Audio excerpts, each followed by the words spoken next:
Hey, how's it? Hola, Ike, you?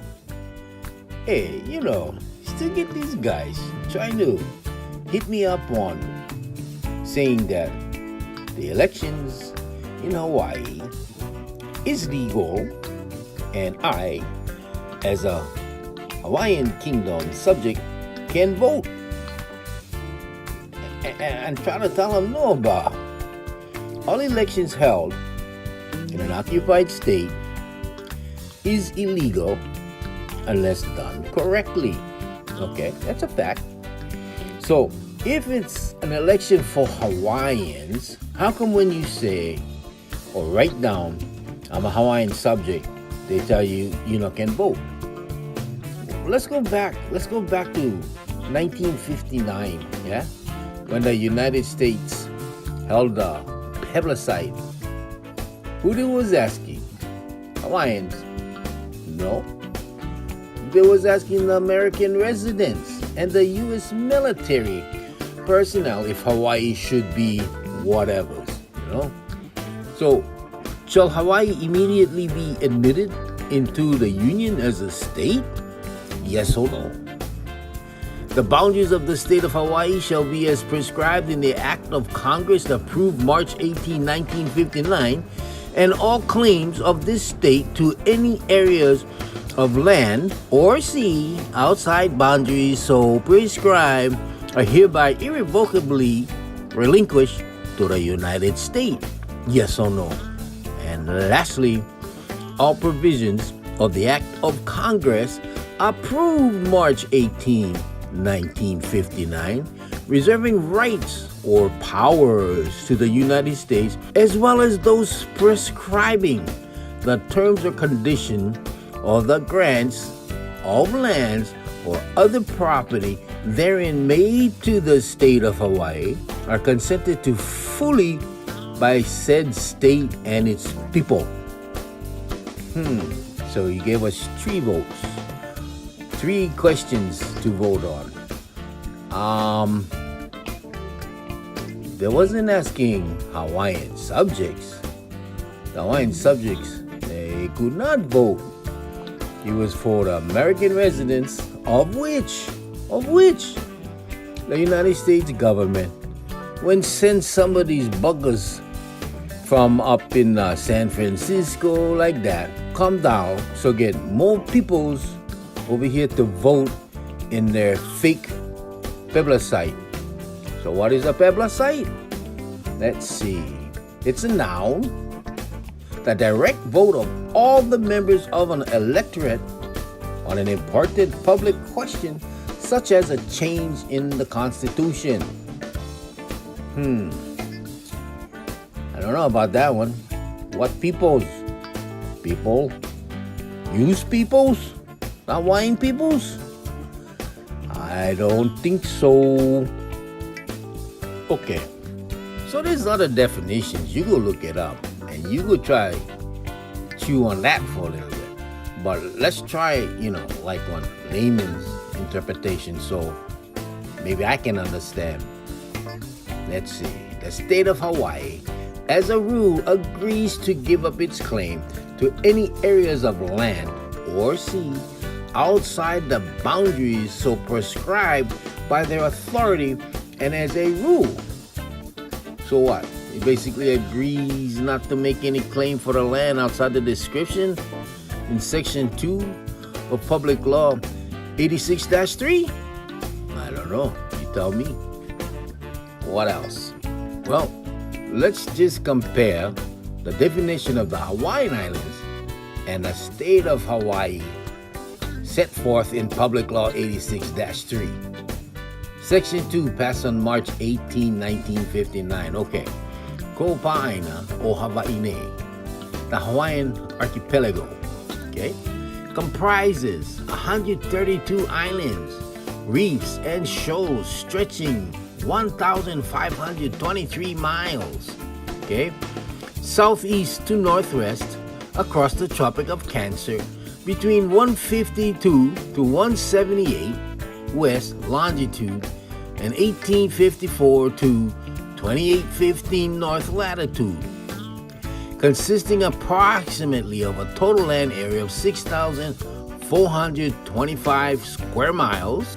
1% of less than 6 square miles of land area made up of islands of the shores of the main islands and the northwestern Hawaiian island. Okay? So they're talking about from the atoll in the north to Nihoa in the south. That's Palmyra Island, Midway, and Wake Islands, and all lands that have resided with the Kanaka Maoli since time immemorial. The Hawaiian lands form an archipelago. I don't like that word. The archipelago, okay, whatever's archipelago. Kanaka, man. I don't like this kind of words. Which extends over a vast area of the Pacific Ocean, possessing a 12-mile territorial sea and the 200-mile exclusive economic zone, in accordance with generally recognized standards of international law. Okay? So, what the state said, what are they describing here? The state of Hawaii shall consist of all the islands together with their, here comes some more of those words, appurtenant reefs and territorial waters, including in the territory of Hawaii on the date of the enactment of this act, except the atoll known as Palmyra Islands, together with its reefs and territorial waters, but said state shall not be deemed to include the Midway Island, Johnson Island, Sand Island off the shore from Johnson Island, or Kingman Reef, and territorial waters. Wow. So, that knocks out the northern part of the Hawaiian archipelago, archipelagos, or maybe their egos, and 100 miles south of the Hawaiian Islands. Let's see what the description of the territory of Hawaii actually is. Okay, so you guys know what the Hawaiian Organic Act is, huh? Right? That was enacted April 30th, 1900, right? Okay, and what that does is it talks about or describes the territory of Hawaii. So they go on with their lame description of what they acquired, right? So they explain that. You guys go check them out. Okay? But even in that ain't saying a dang thing. Now, we can look at a joint resolution. I know a lot of you guys that's watching this know about the joint resolution, right? It was to provide annexing of the Hawaiian Islands to the United States. Okay, we know about that one. So you can go and check that out, the joint resolution, if you like. But that's kind of vague and ambiguous too. So maybe we should look at what the state of Hawaii statutes say about the laws that are ambiguous. Okay? You guys can check that out too if you like, right? I mean, we can sit here and talk about it, but like you guys go do some of your work, right? So go check it out. Go check out what that says. But anyway, the bottom line is all this stuff is boofish, meldish, right? Mamai go show you the map of Ko Pai'aina o Hawaii, archipelago, the Hawaiian Kingdom or the Hawaiian Islands, and then we're gonna try to see what the other guys say is. But anyway, coming down to the vote, if the vote was for the Americans, right? They don't let Hawaiians vote, because if they let Hawaiians vote, we'll be talking a different story today, right? So, nah, it's not legal. I don't think any of you guys is voting is gonna help at all. But I tell you what that did, you could try to check out the Twitter, Twitter or Twitter, whatever you want to call it. But you could try to take it out and see what some of these baboos are talking about, right? As one guy, Michael, is saying, Hawaii became state today in 1959 after 93% of the Hawaiians approved referendum with this ballot. Yeah, you sure about that? I don't know about that.